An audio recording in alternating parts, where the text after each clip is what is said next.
Hello, this is a quick look at my MG Gym Command Space type. This was a real quick build. If I recall correctly, I built the whole thing.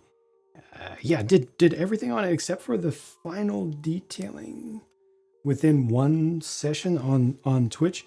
You know, it's not the most complex kit, that's for darn sure.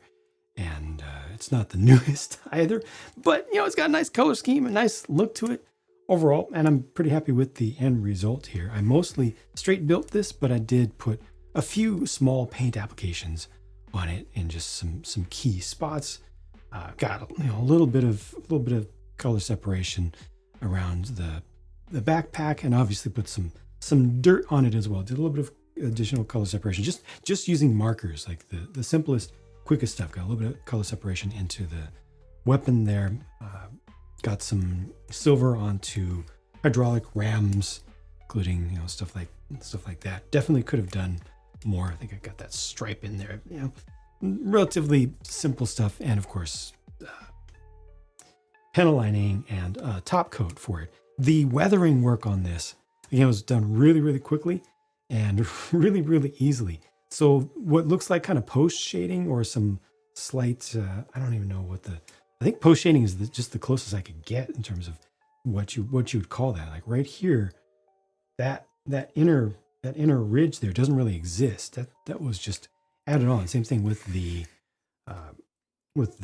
shield here. This is just a continuous arc, but I made it look, this doesn't have that much of even a soft shine right there, but I made it look like it does. That's just ground down, cheap student grade oil pastel. Just put in a mortar pestle, grind it down, and then just used a little makeup sponge to apply it, and then blended it down with another makeup sponge. And then the panel lining on this one, trying to remember what I ended up doing. I don't remember if this is the one that I did where I used Tamiya panel liner for the first time on an entire kit. I don't remember if it was this one or another around this time. I feel like it was about a couple months ago. But yeah, I don't remember which thing I did for panel lining. But then shipping and stuff. So some of the edges, you see some kind of faux shipping, and down here as well on the feet. Suggestion of shipping, just suggestion of light wear. After all, this is it's a space type. Making it completely muddy and looking destroyed and everything just would not have made any sense. Usually once I start talking about weathering, and oftentimes when I don't even talk about weathering, folks are like, "Are you going to make it look absolutely destroyed, rusted out like a Hulk that was the husk of a mech that fell in battle 500 years ago and has been discovered underneath a jungle that's just been excavated by a hurricane and a tidal wave, and then it's re-rusted again." No, this is an active, pretty clean, nice color scheme space type. So I just want a little bit of suggestion of wear. And so the chipping is just a pen. I have some regular alcohol ink pens, a couple different grays, and just do it by hand. I'm well aware of the sponge technique, stippling, and all that kind of stuff. This technique is just so fast. It gives you 100% control of exactly where every single dot goes. So it really just comes down to your own randomization technique. And then I also used my watercolor pencils, which the more expensive version is weathering pencils, but it's the same thing. But you can get like a pack of 72 different colors for the price of 3 AK weathering pencils. I use those a little bit, mostly for strikes on things like the surface here. You see little just random strikes on it.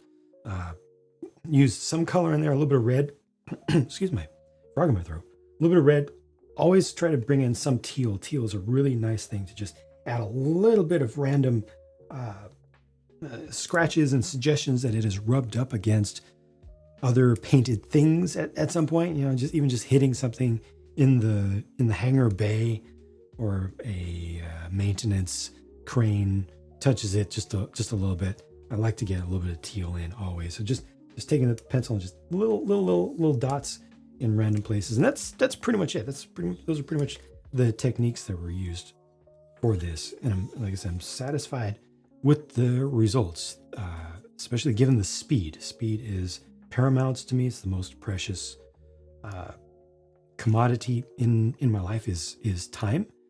And yeah, doing stuff fast that still ends up looking okay is really important to me. So I'm happy with how this turned out. And yeah, this will just be on display in a relatively simple pose. Not every single pose needs to have every single joint like out in, I don't know, everybody likes to do the craziest things. I sometimes want to have just something that's just like, huh? Oh, I'm going over there now. You know, it's just something, you know, just vary it up. Not everything has to be all crazy and stuff. But yeah, that's it for this one. Thank you for watching. Remember, Gunpla is freedom. Actively reject elitism.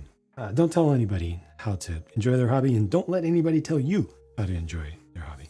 Talk to you again soon. Bye for now.